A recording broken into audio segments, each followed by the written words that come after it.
All right. Welcome back to our Week 8 predictions episode of the Lewis and Laraib podcast. My name is Lewis, and my beautiful host next to me is Laraib. As we go forward, looking ahead to the Week 8 slate of matchups, real quick, in case you're wondering, we did not have a recap episode for Week 7. So quickly, we're going to go ahead and look at our picks for this week. And Oh yeah, we're gonna look at them for my sure. co-host here is excited to go through. Woo! Rob, take it away. Yeah, so I kind of went crazy with the upsets. I picked Carolina, that was wrong. I picked Houston, that was wrong. But you bailed me out this week by picking New England and picking Chicago. So thank you very much for that. So this week I was able to eke it out just by 1 point, and now you have just 1 week lead on me. So I'm catching up a little bit.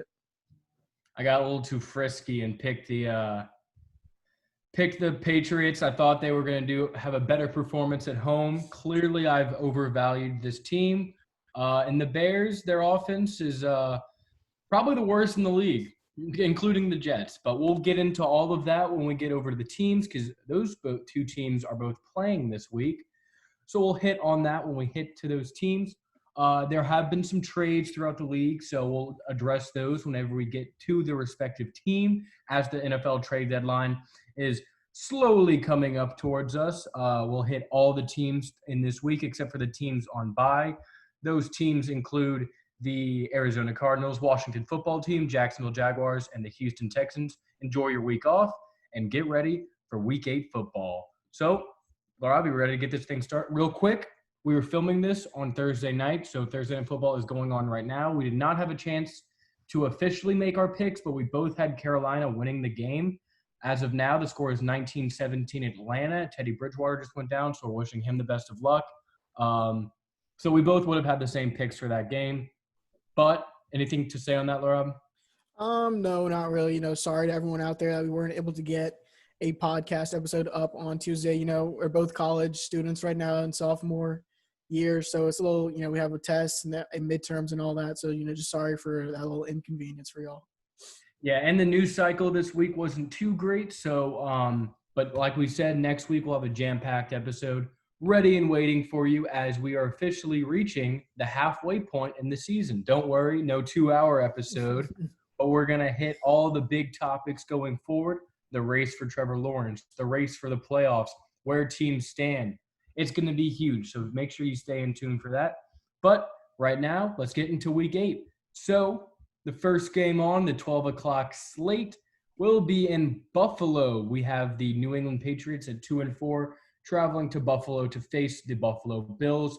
The line currently stands at Bills -4, so Bills are favored by 4 points in this game. Big thing for me is I want to see this Bills rushing defense get back on track because the last few weeks they have been absolutely gashed on the ground.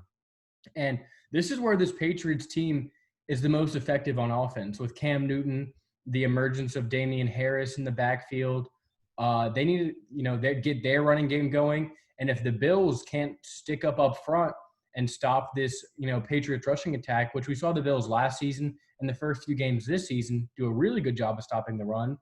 The last few weeks they've fallen off. Injuries. Tremaine Edmonds hasn't been really there this season. Matt Milano has been battling injuries as well. And on the defensive front, they're not getting as much pressure as we're accustomed to this Bills defense under Sean McDermott getting. But in this game, they're facing an offense that has had a myriad of problems amongst their own. Cam Newton, 3 interceptions last week, a lot of drop passes. Julian Edelman. He will not be playing for this game. No, he had a knee surgery earlier today, I believe. So the Patriots receivers include Damiere Byrd, Gunnar Oslowski, and N'Keal Harry. So Patriots fans, that's probably not a lot of guys that you've been accustomed to catching balls over the years, but nevertheless, it's what you have.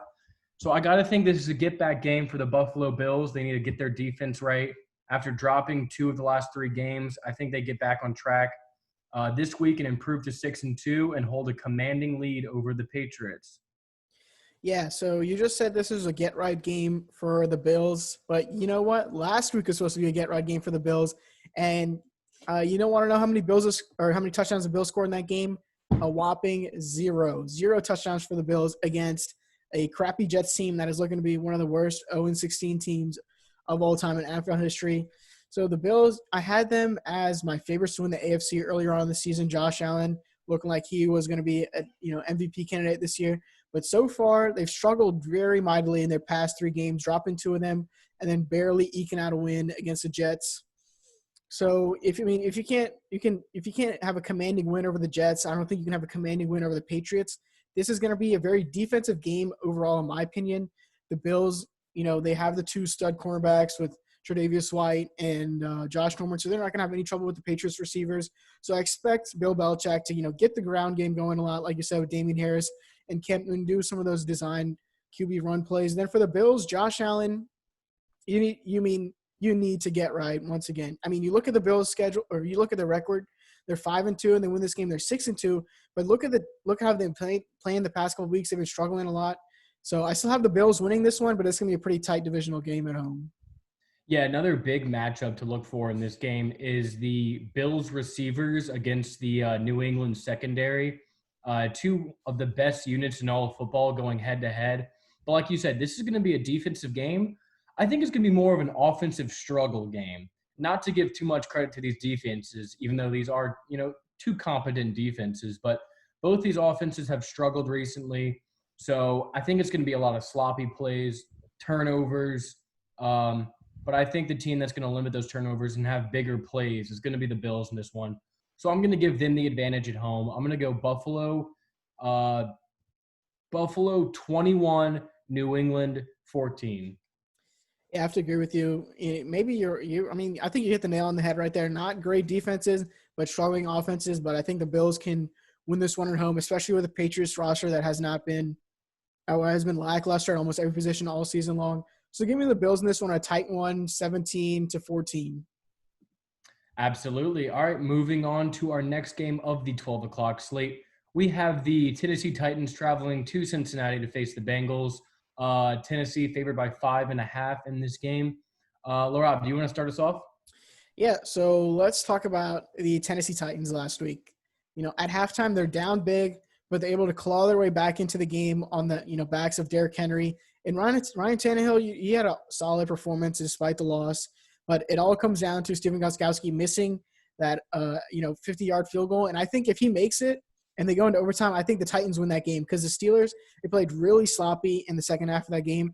So Titans, despite the loss and despite, I have them ranked below the Steelers, they're going to win their division easily, and they're going to be sitting at the top of the AFC towards the end of the year. But let's talk about who they're playing against this week. They're playing against Joe Burrow and the Bengals and that defense. It was a struggling game for Baker Mayfield, in the first quarter for Baker Mayfield. But ever since then, he almost had a perfect passing record, and he had a comeback win from behind. So if you're giving up, that many passing yards for Baker Mayfield, how many are you going to give up to Ryan Tannehill? And especially, how many yards is Derrick Henry going to run for? Yeah, and then the focus for me is, Joe Burrow has been playing lights out all season, top 5 in the league in passing yards. So even though he's a rookie, he's playing like a vet. And just kudos to him in this offense, which seems to finally be starting to click. Past few games, putting up multiple touchdowns. But like we've talked about, there's a lot of deficiencies for this Bengals team. And on offense, they're not perfect. Their running game is not great at all. They've given up top 5 in the league in sacks given up and pressures on the quarterback. So you can't win games like this. But they're playing a Tennessee team, which is one of the bottom 4 teams in the NFL in pressure on quarterback. So if there's a game for Joe Burrow that he can really, trust his offensive line and be able to stay back in the pocket, this is the game. Conversely, if you're the Titans going up against this Bengals offensive line, this is when you need your defensive line to really step up and get some pressure on Joe Burrow because, this is the Achilles heel of this team. All of the great things for the Tennessee Titans, you're not getting pressure, and not getting pressure is going to hurt your secondary. It's going to hurt your run game. You're going to shoot gaps, overshoot gaps, let running backs go right through. And that's the only thing this Tennessee Titans team is really lacking on is just consistent pressure on the quarterback. We've seen flashes from Jeffrey Simmons here and there. But, Jadeveon Clowney, you traded for him. You paid him a lot of money. And he's been a no-show so far this season. We need him to start making an impact if the Tennessee Titans want to go far. But in terms of the Tennessee offense against this Bengals defense, it's a complete mismatch. This Bengals defense is going to have their hands full. Baker Mayfield threw for 5 touchdowns on them, and it's hard for me to believe that Ryan Tannehill can't do the same or surpass that. He's been playing lights out this season. Shaky first half against the Steelers last week, like you said, but I think he's going to get it going started. Derrick Henry's going to run wild on this Bengals defense, which just traded away one of their best edge rushers for the past decade, Carlos Dunlap. So that's only going to hurt them in the long run, especially for this immediate game. Or not in the long run, but it's going to hurt them for this immediate game. So expect Derrick Henry to run wild. I just don't see how the Bengals can get enough stops if they can't force turnovers, which they haven't been great at this season, to give their offense a chance. I think this game's going to be high scoring, but it's just going to be too much for the Bengals to handle. I have the Titans winning this game 35-30. Yeah, I have to agree with you. The Titans will win this game. And like you were saying, their pass rush is ranked 26th worst in the NFL. So, I mean, Joe Burrow's going to have a lot of time to sit back in the pocket and hit all those, plethora receivers that he has. AJ Green, he's been looking great the past 2 games. But like you were saying, I don't think they'll be able to keep up with this Titans offense, especially with Derrick Henry. If they get a lead early in that game and they can just, milk chew clock and keep the ball out of Joe Burrow's hands, I think they come away with a nice victory once again. But it's going to be a tight one just because of how lackluster that pass rush is. So give me the Titans in this one, 30-24. All right, so we're going to move on to another 12 o'clock game this week. We have the Las Vegas Raiders coming off a bye week. Coming off a loss at 3-3, traveling to Cleveland to face the 5-2 Browns. Browns favored by 2.5 in this game. I'll start off with this one. Really shaky performance from the Raiders last week. I understand you're going up against one of the best defense in the NFL, but Josh Jacobs really could not get it going on the ground. 12 carries for under 50 yards is just simply not going to do it. And, your offensive line, they're not going to get another break this week when you're going up against a formidable Cleveland Browns defensive line with Myles Garrett, leading the league in sacks and forced fumbles, being an absolute monster. And just you have to make sure you're converting on third downs if you're the Oakland Raiders. And we saw against the Chiefs, they hit the deep ball, and they really pushed it. And ever since then, we haven't seen a lot of that. And it seemed like they just kind of went away. They had the perfect game plan to beat the Chiefs, and then they just kind of fizzled out. So I'm looking for a bounce-back game from the Raiders. The back end of this Browns defense is susceptible. The safeties are not that great, so expect Darren Waller to have another big game this season against the Cleveland Browns. And I think the Raiders can, get back in this game. It's going to be higher scoring than people think with the loss of Odell Beckham Jr. on Cleveland Browns side. But I think the Raiders can really start doing some stuff on offense. But make sure on third, don't put yourself in third and longs or second and longs, because that's Myles Garrett's, favorite area to just get at you. So make sure you're pounding Josh Jacobs early, getting him the ball a lot, getting in third and manageable, and even fourth and manageable, and then just feasting over the middle with Darren Waller and those receivers that you have. And take the deep shots. Like, you're successful with them. Derek Carr, one of the most efficient passers in the NFL, because he picks and chooses when he wants to go deep and when he wants to keep it down low. But most of the time, he keeps it down low. And quite frankly, it holds this Raiders offense back from being how good it can be. I still have faith in this one on the Raiders side of the ball. What say you?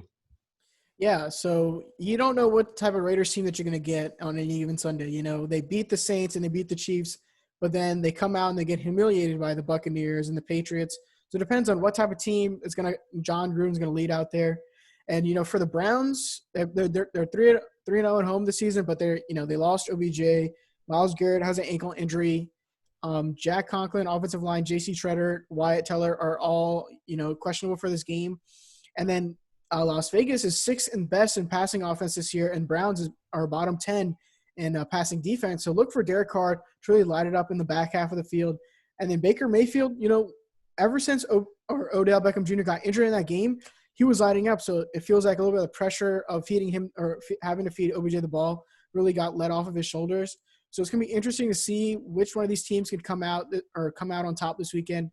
But for me, I'm going to have to pick – I'm picking the Las Vegas Raiders just because of the injuries that the Browns have, and just because I believe Derek Carr is going to be able to light it up down the field after an embarrassing loss last week. He's not going to want to lose back-to-back. Yeah, we've seen this Cleveland offense without Odell Beckham Jr. before, and it seems like they operate more efficiently. Baker Mayfield has 9, 10 different receivers catching a pass in a game. I really thought they should have traded him earlier in the season. It would have been best for both parties. I mean, wishing all the well for Odell Beckham Jr. right now as he is on his road to recovery. So wishing the best for him. But I honestly think Baker Mayfield tries to force Odell the ball a lot more, and obviously he should. He's a special talent. But Baker's at his best when he's a distributor, getting the ball in multiple players' hands, making the defense guess. And I think this is going to be a good game. But, Laraib, I'm going to have to agree with you. I was a little upset that you didn't pick the Browns in this one because I think the Raiders have the advantage offensively. And, the one thing that does give me pause, though, is this Raiders defense has not been great against the run. And we've seen the Browns are 5-2 because of their ability to run the ball. So look for that to be a key matchup in this one. So you know what? I'm going with the Browns. After seeing that potent rushing attack, they're going to get the ball down early. This is going to be the battle of the running backs, Kareem Hunt against Josh Jacobs. But I'm giving the advantage to Kareem Hunt and the Cleveland Browns with a high-scoring affair. I'm going to go 38-34, big win for the Brownies. All right, that's going to be a fun game to watch this week. But moving on to another game at 12 o'clock schedule, we have the Indianapolis Colts at 4-2 coming off a bye week, visiting the 3-3 Lions at Ford Field. The Lions, they play the Atlanta Falcons, and they come back last second to win, typical Atlanta fashion. But this week, they're not playing the Atlanta Falcons. They're playing the Indianapolis Colts, who have a top 5, maybe top 3 defense in the league this year, with DeForest Buckner and Xavier Rhodes having, a little bit of a bounce-back season after a terrible one last year with the Vikings. And Matt Stafford, I believe he's going to face a lot more pressure than he did against the Falcons last week. He didn't throw a touchdown until there was 0 seconds on the clock left, and he's going to struggle a lot more this week against the Colts defense, which is ranked top in the league. But, give me the Colts in this one. That's all I have to say. Yeah, I mean, I see a lot of good things for Detroit and a lot of, bad things that I don't necessarily like. One thing that has been emerging is their rushing attack. What they did against the Jaguars 2 weeks ago, getting DeAndre Swift more and more involved with the offense. And then last week against Atlanta, they ran the ball effectively. And I saw things from their defense in terms of getting stops when they need to, getting the Falcons, which have a pretty potent offense, getting them off the field in key situations.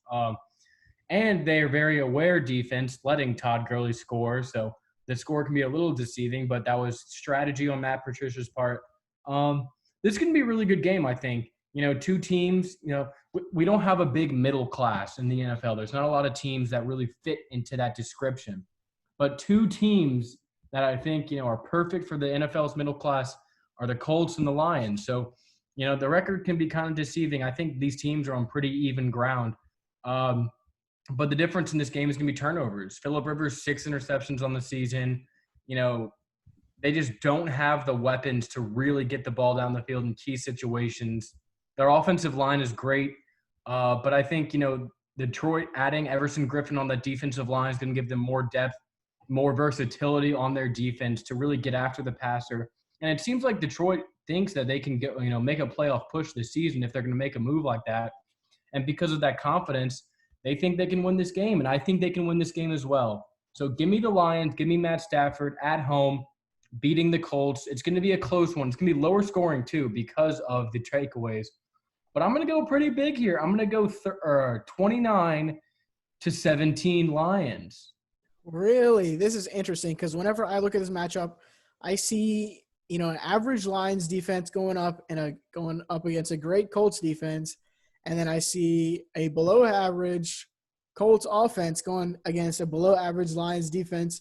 So I'm going to give the edge to the Colts in this one. It's going to be a pretty tight game there on 12 o'clock on Sunday, but give me the Colts by 3. It's going to be 24-21.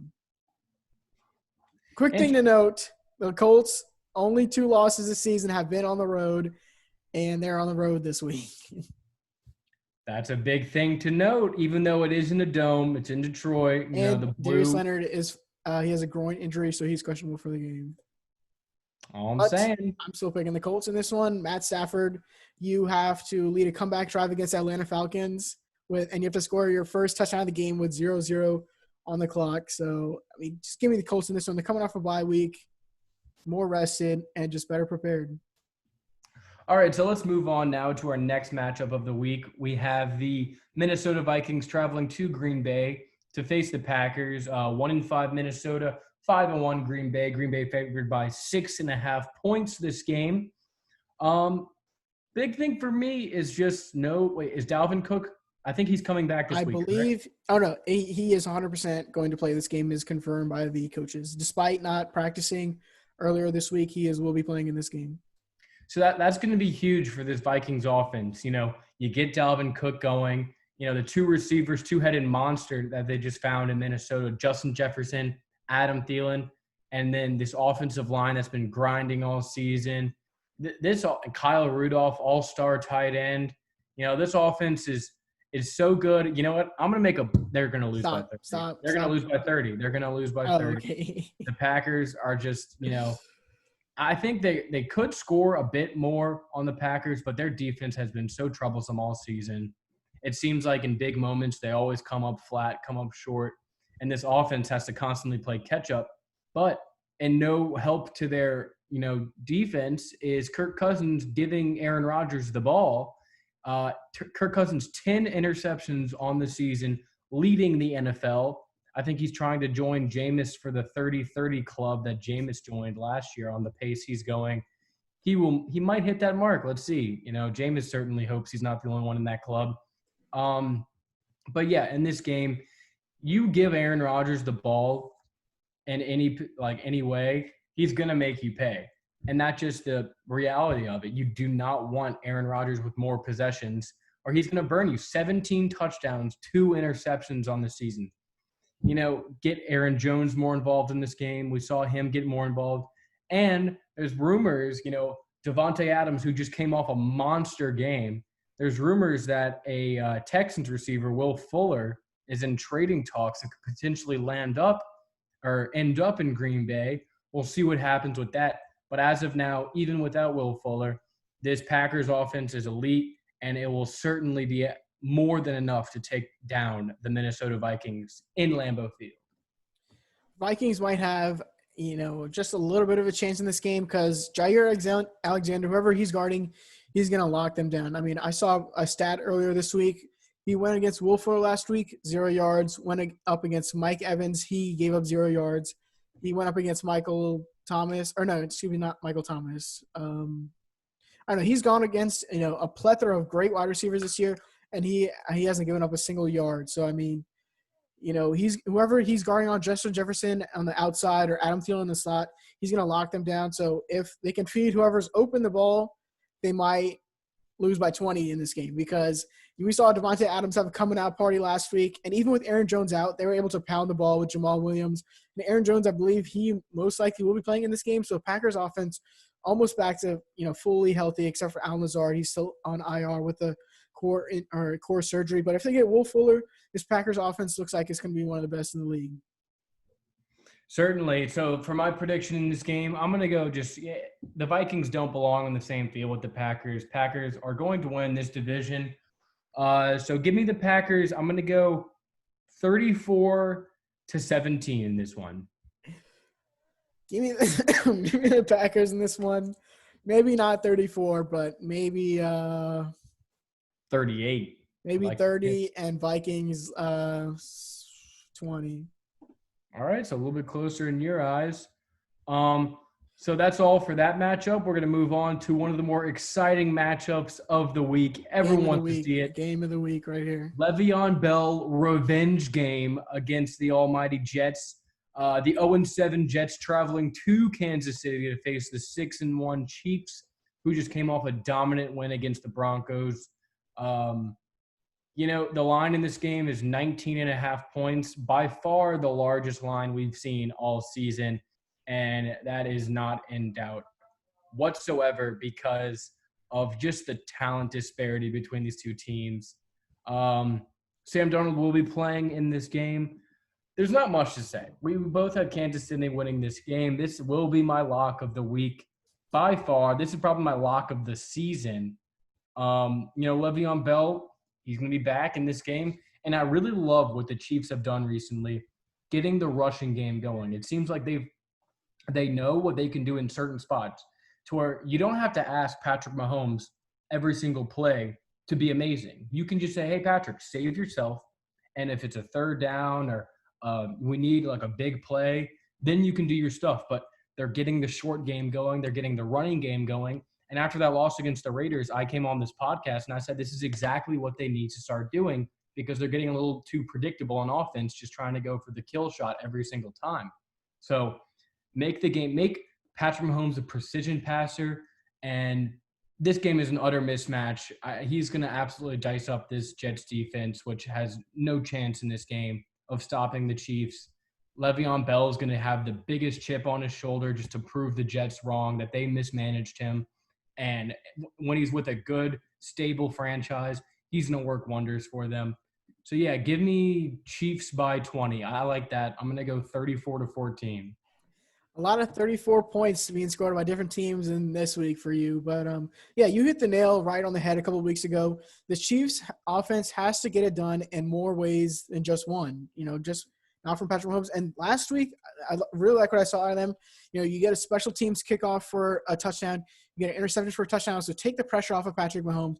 Don't force him to be Russell Wilson out there with a little Houdini trying to, do 360s in the backfield, trying to throw underhand passes, sidearms. You don't need him to do any of that. You see him control the offense, take the checkdowns, run the ball, and that's exactly what we're going to do against the Jets. And give me the Chiefs in this one pretty easily, 30-10. Yep, not much to say more about that game. So let's move on to our next game of the week. It is the debut of the number 5 overall pick in the NFL draft, Tua Tagovailoa, making his NFL debut against the Los Angeles Rams. Dolphins coming off a bye week at 3-3. Rams coming off a short week at 5-2. Big matchup in this game. Yeah, like I said, it's Tua's debut. We'll see what he's all about. A lot of the Dolphins players have a lot of praise for him in practice. They seem to think he's ready for this moment. And what we've seen from the other 2 rookie quarterbacks taken in the first round is a lot of promise. So, I think Tua's going to have a good game. I think he's going to do just enough to put his team in good positions. It's just in the first game you get back, you're probably playing one of the best defenses in the NFL and the best defensive player in the NFL in Aaron Donald. So it's going to be a lot of welcome to the NFL moments for Tua on this Sunday. But this is a talented Dolphins team. It seems like they found some momentum on offense. Myles Gaskin, the running back for the Dolphins, has been quietly having a Pro Bowl-esque season in Miami. Obviously, Ryan Fitzpatrick has gotten to them to his 3-3 record. It's kind of hard to predict this game due to the change of guard at quarterback. But, I really expect Tua to have a really good game and have a great debut. Saying that, though, it's going to be against a far superior team in the Los Angeles Rams, which defense has really been improving week by week by week. We saw what they did to the Bears on Monday night. Coming off a short week, they're going to travel all the way across the country. So there's things to make this game a little closer than you might think. But just because it's a rookie quarterback, if Ryan Fitzpatrick was playing this game, this might be my upset of the week. But I just do not have that faith in Tua yet to really make that plunge. So give me the Rams in a close game. I'm going to go 24-17. Yeah, we saw the Rams. They struggle a little bit NFC West teams have struggled a lot this year traveling to the East Coast. We saw the Rams. They, let up a big lead to the Bills earlier on in the season. And then we saw the 49ers. They lost to the Dolphins. Well, actually, that was at home. But then we saw the Seahawks go to Miami, and they also struggled over there. So this Dolphins team has been sneakily pretty good. But their run defense ranks, almost dead last in the league.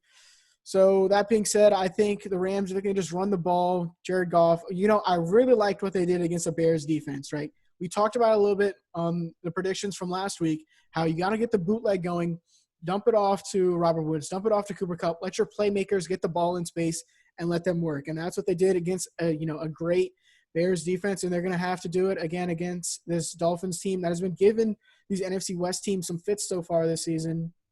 Pun intended fits, But too bad they benched him. If he was playing, I would have picked the Dolphins as well in this tight one.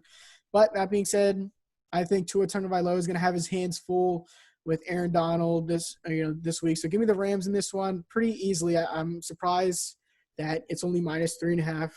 So Rams 28, Dolphins 20.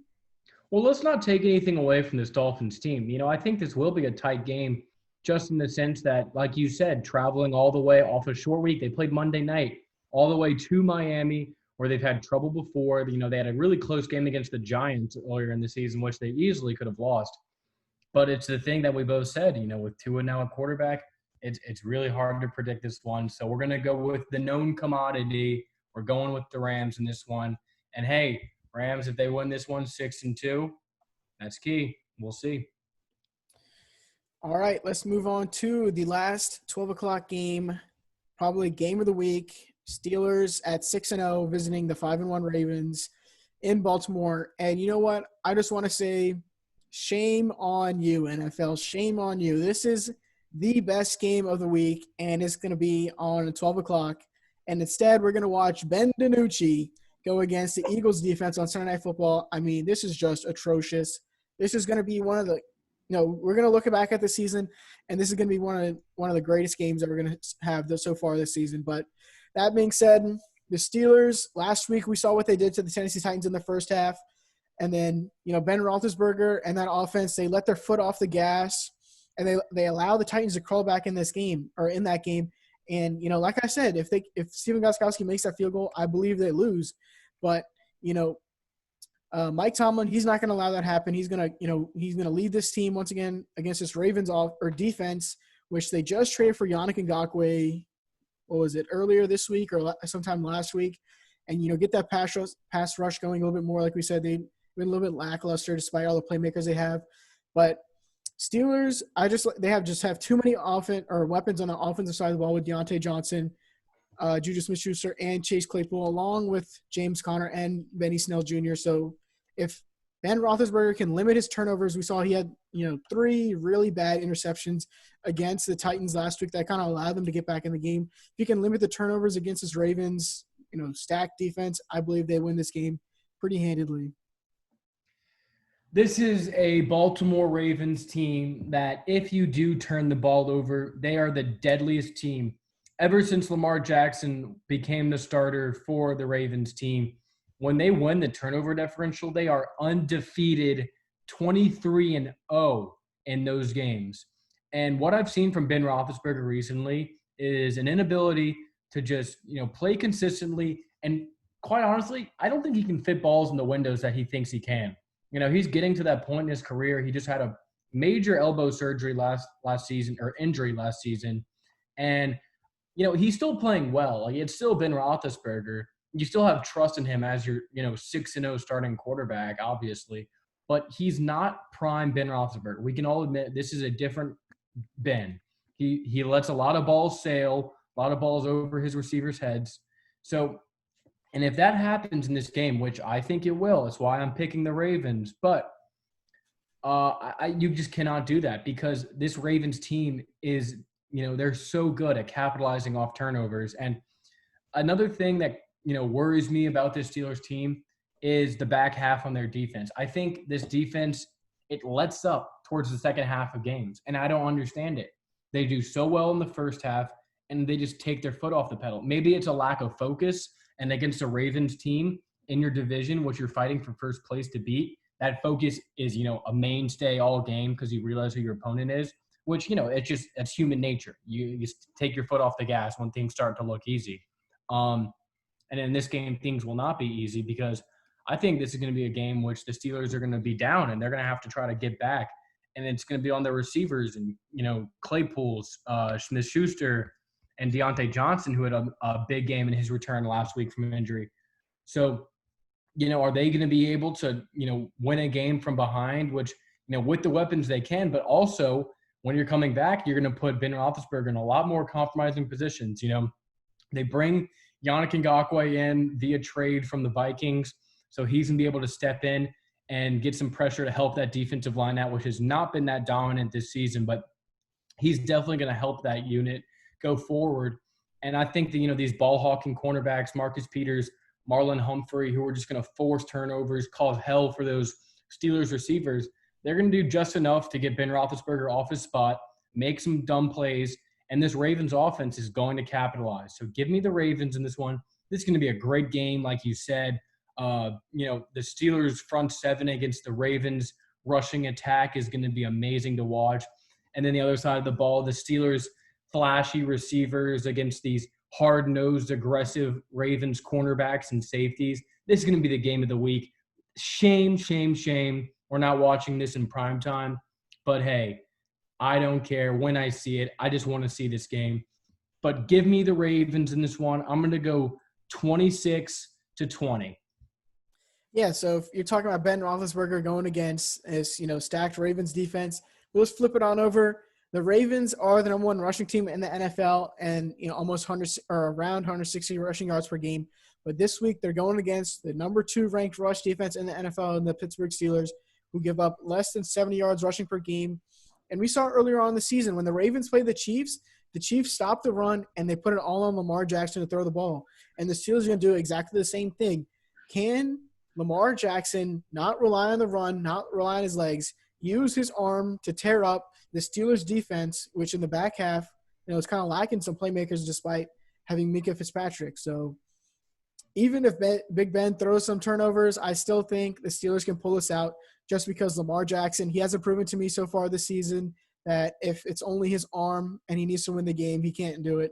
So give me the Steelers in the tight one, but it's going to be 27-24 Steelers. Interesting pick. All right, so that's definitely our game of the week to watch. We want everyone, all of our viewers, to make sure you're keying on that game. Hopefully we gave you some things to look at for that one because, excellent game for this week. But that concludes the 12 o'clock slate, and we're going to move on to our afternoon game, starting with the Los Angeles Chargers traveling to Denver to face the Denver Broncos. In this matchup, Los Angeles is favored by 3.5, traveling to Denver. Key notes in this game, Justin Herbert just continues his meteoric rise to one of the best quarterbacks in the NFL, and we keep seeing that week by week by week. Just so electric. It seems so effortless for him to just launch balls down the field. He definitely hits at least, 3 or 4 deep shots a game that just, those are field flipping balls.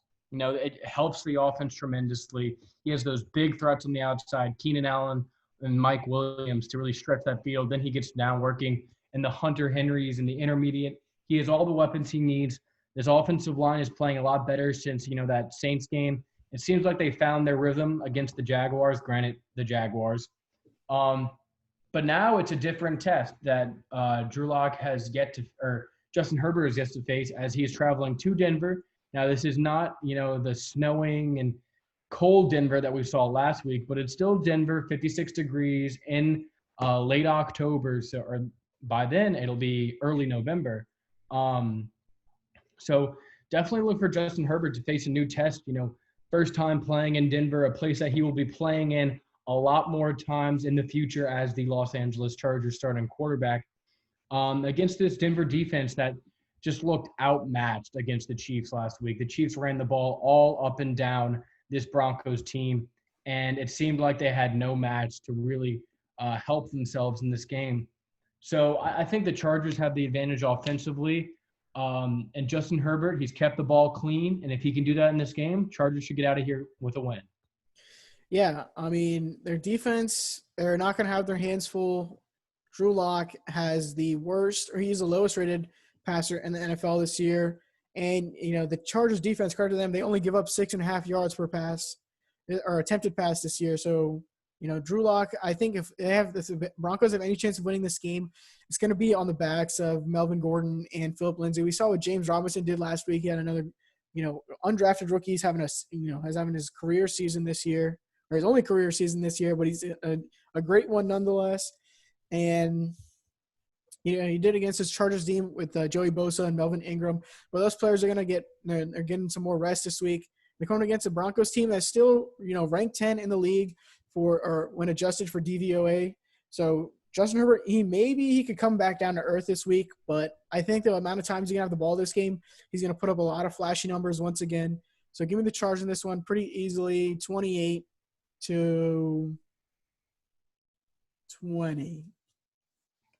Yeah, I think this is gonna be lower scoring than what you say, just because it's in Denver, place he's never played before. Denver is one of those places like we talk about where you notice that there's no crowd there, as we're so accustomed to seeing primetime games in Denver and that Denver crowd getting rowdy, especially at this time of the year when it gets cold and you're so high up there, so the altitude is really affecting the players on the field. But yeah, give me the Chargers in this game. It's going to be lower scoring. I'm going to say 21-10. Drew Lock has not looked that great coming off injury, but he's playing and not that great Chargers defense. So we'll see what he can do, but only 1 touchdown passing on the season to 4 interceptions. Not a good ratio by any means. But this is, another week where he's just going to be outmatched. But let's move on to our next afternoon game of the weekend. Fox's game of the week. We have the New Orleans Saints traveling to Chicago to face the Bears. Saints are 4-2. Bears are 5-2. New Orleans favored by 4.5 this game. Laraib, I'll let you start off with this one. Well, your favorite Chicago Bears going against your home team in the New Orleans Saints. I don't know who you're picking in this one, but I know who I am. I'm picking New Orleans Saints because that Bears offense just struggled so bad on Monday night against the Rams. And once, even if there's no Aaron Donald, they still have Trey Henderson on the Saints defensive line, along with Cam Jordan, perennial Pro Bowler, almost every single year. So give me the Saints in this one. The Bears, I don't think they can – maybe they can get a little something going with Allen Robinson and Anthony Miller. But David Montgomery, he looked horrendous on Monday night. And the offense, Nick Foles – he just had pressure in his face all night long. The offensive line hasn't held up at all this season. And when you're playing a Saints team, which is trying to claw its way back up to the top of the NFC South, it's going to be another tough game for the Bears on offense. Yeah, I absolutely agree with you.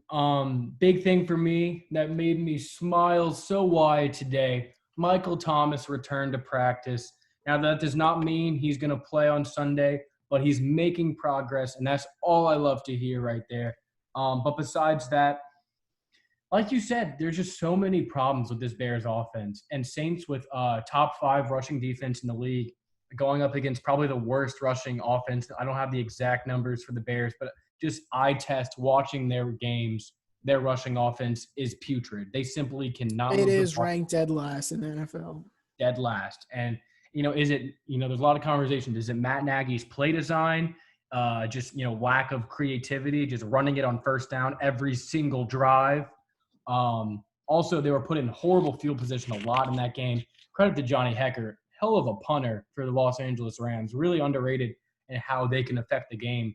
But Nick Foles was put in a lot of positions where, the average starting field position for them was the 17-yard line. So, starting behind the 20-yard line every single drive is not going to help your offense, but they did not do themselves any favors.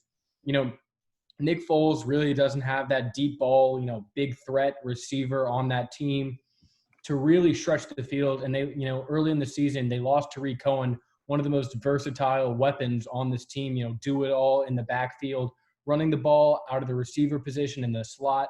Losing him, you just lost so much to this offense. And there's not a lot of receivers who can make up that progress.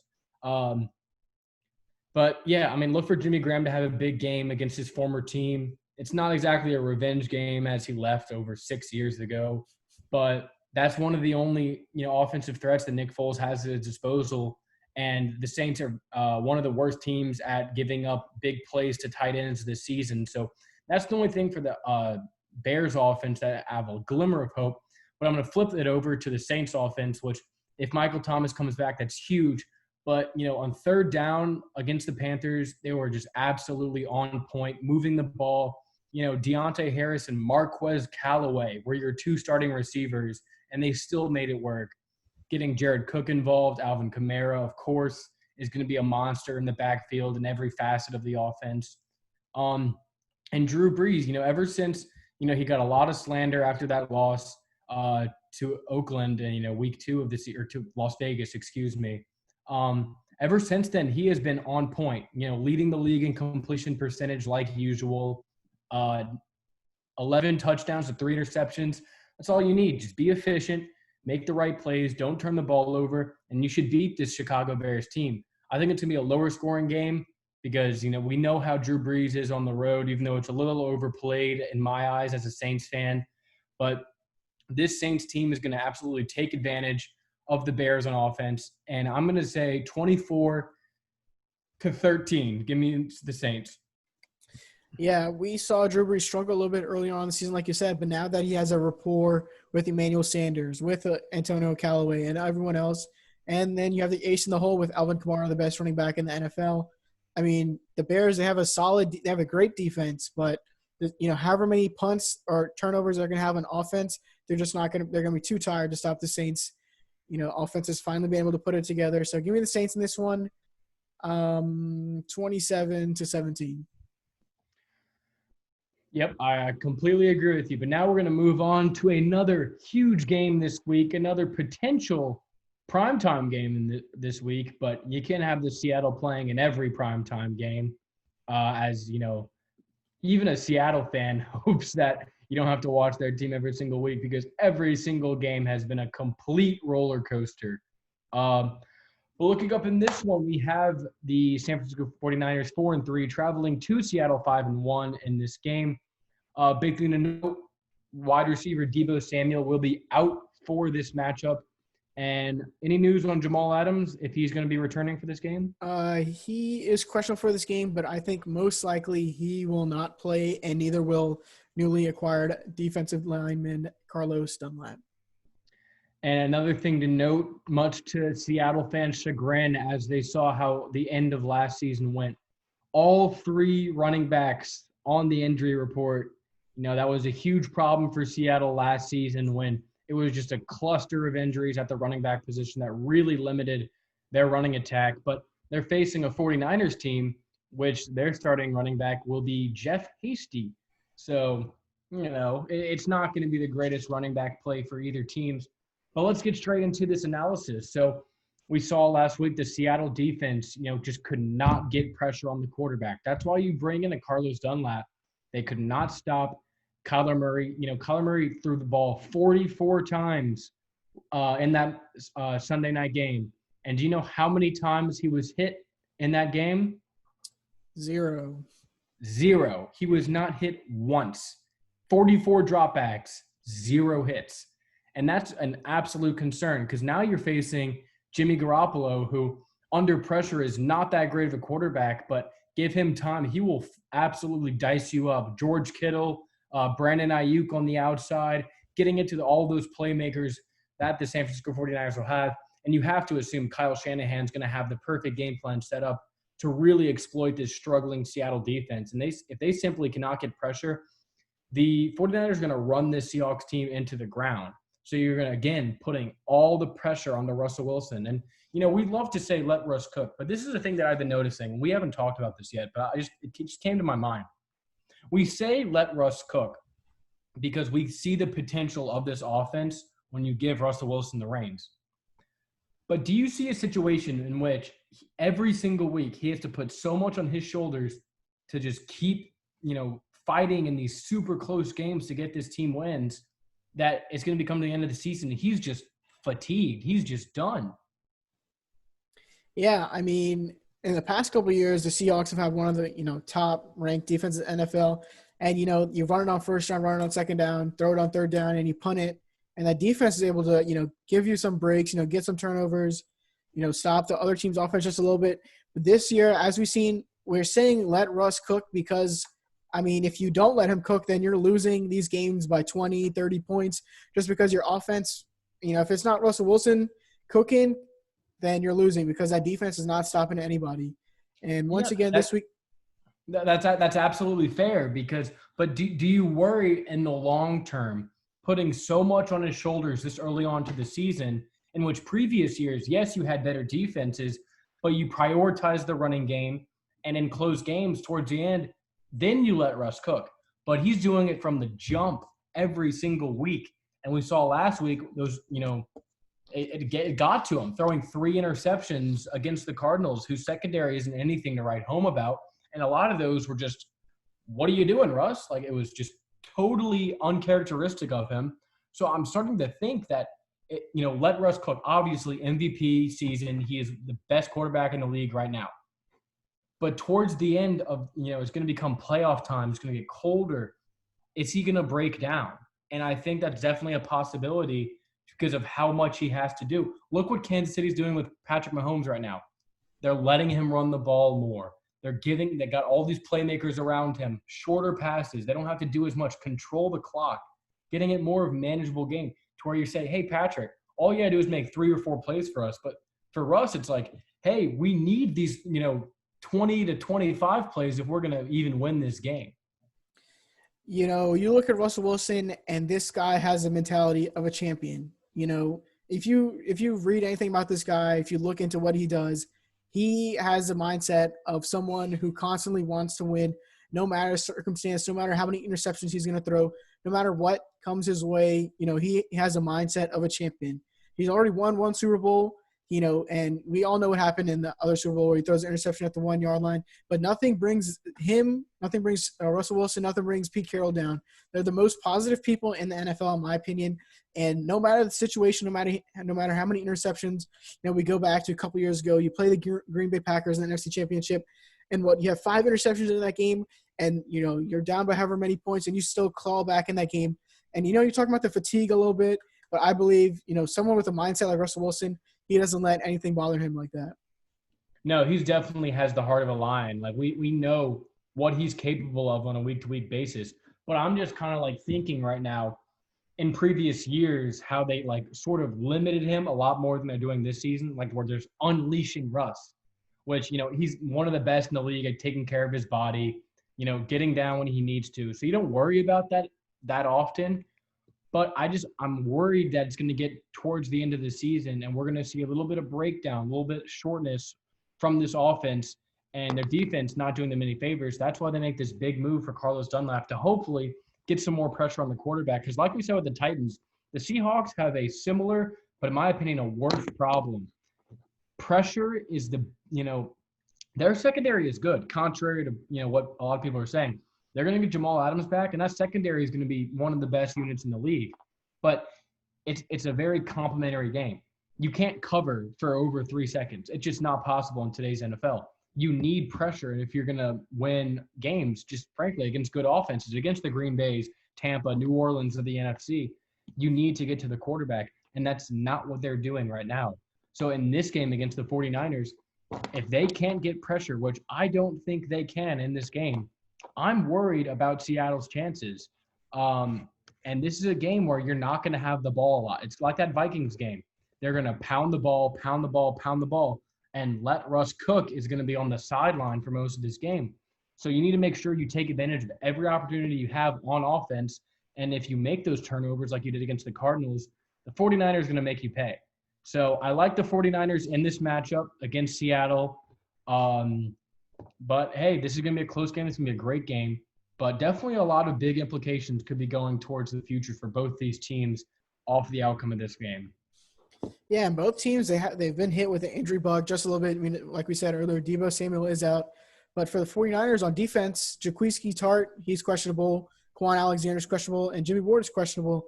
And for the Seahawks, Jamal Adams, Ryan Neal, Chris Carson, Carlos Hyde, along with Shaquille Griffin, they're all questionable for the game.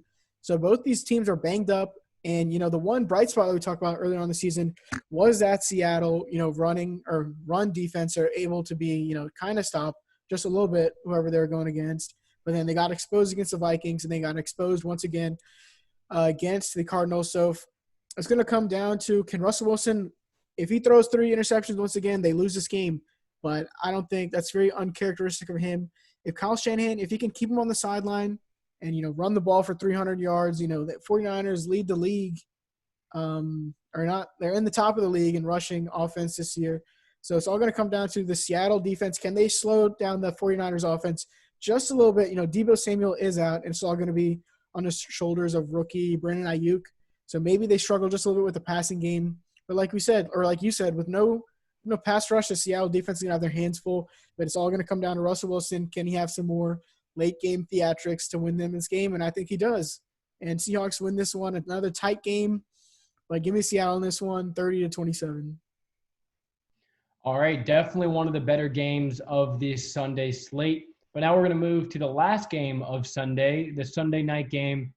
The Cowboys at 2-5 traveling to the Eagles 2-4-1. Winner of this game, barring the results of winner of this game will take the division crown for the NFC least, as we have said multiple times on this podcast. Nothing really big to talk about. Andy Dalton will be out for this game. So rookie quarterback Ben DiNucci will be the new starter for the Cowboys. And thankfully, or bad for him, there's no talent, really to work with. Ezekiel Elliott has not been great so far this season. The receivers have been a bright spot, but I don't trust third stringer Ben DiNucci to really, be helping these receivers out. And against Philadelphia, in Philadelphia, not much to talk about. Mismatch. I think the Philly offense is going to have a huge game against this putrid Cowboys defense, which has, they got rid of Dontari Poe. They traded away Everson Griffin. And there's just a lot of things going wrong for this team right now at the wrong time. Eagles should win this game big. Yeah, definitely. The Eagles, we've seen the Cowboys defense, what they've given up so far this season, and it doesn't look like they're planning on, signing anyone big after trading away Everson Griffin.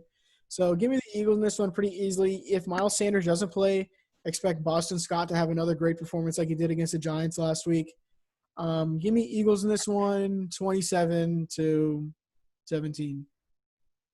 Yeah, I'm going to go bigger gap than that. I'm going 27-13. I don't think that this Cowboys offense led by Ben DiNucci is going to get much going. This Philadelphia's defense has been much improved since they were earlier in the season, getting a lot of guys healthy again, getting more turnovers in games.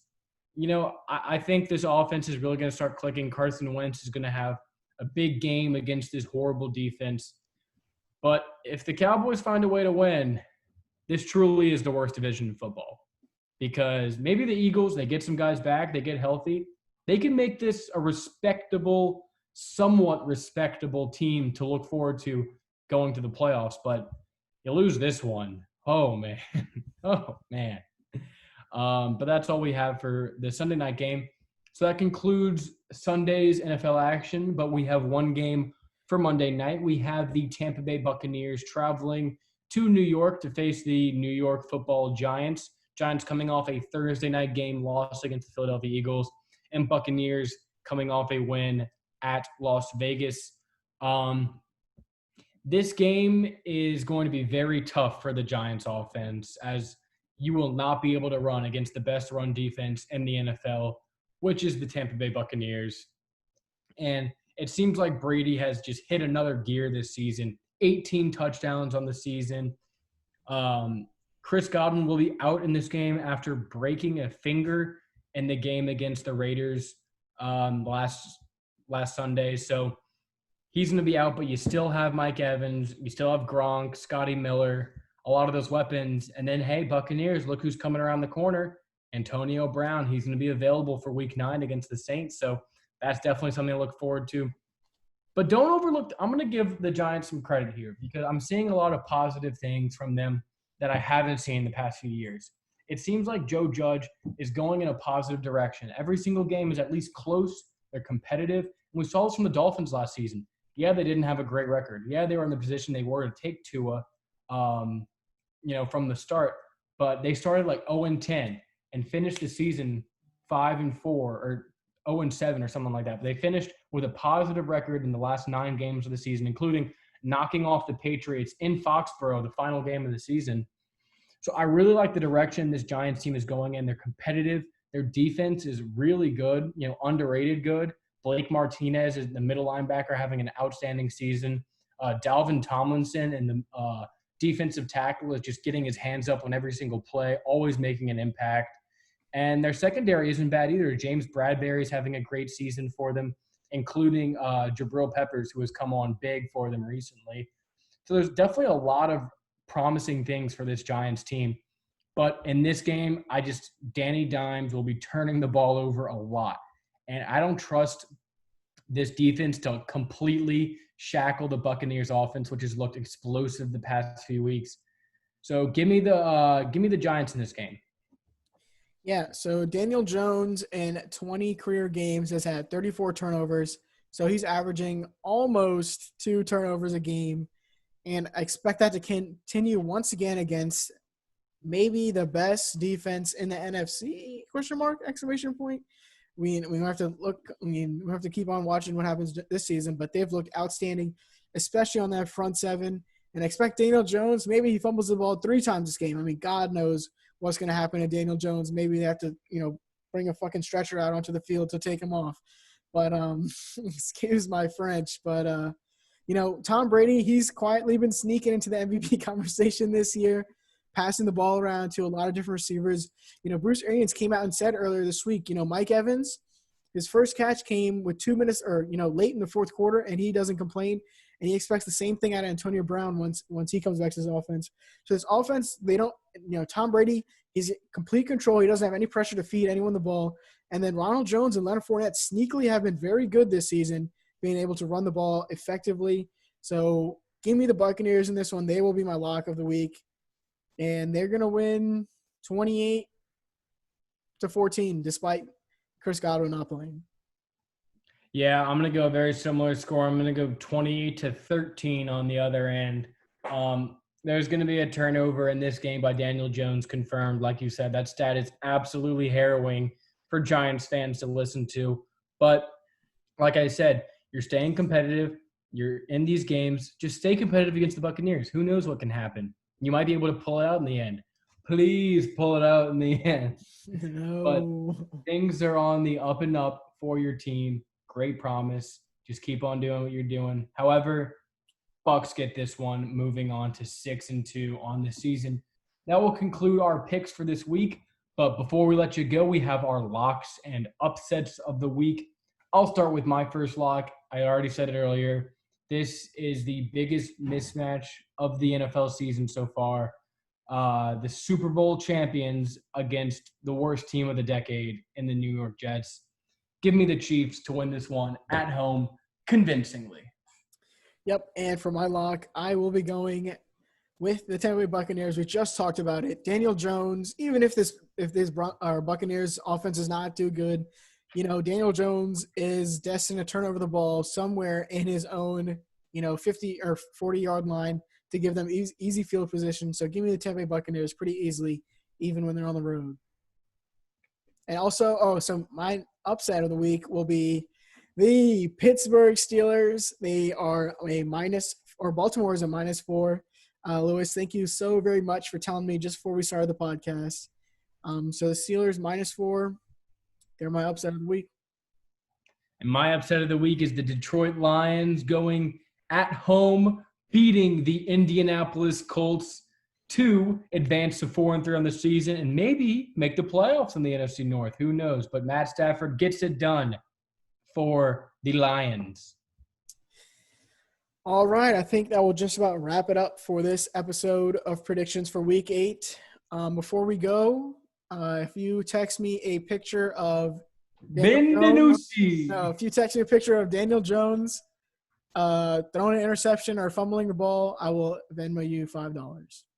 And if you send me a Instagram, Twitter, or a text, any of the socials of Benvenucci, you'll get a Venmo. Or if you send me a TikTok of Benvenucci, you'll get an even more special treat. But that's besides the point. That'll wrap up Week 8 predictions episode of the Lewis and Laraib podcast. Make sure to follow us on all of our social medias, Instagram, Twitter, which will all be linked down below. But besides that, have a great weekend. All right. See y'all.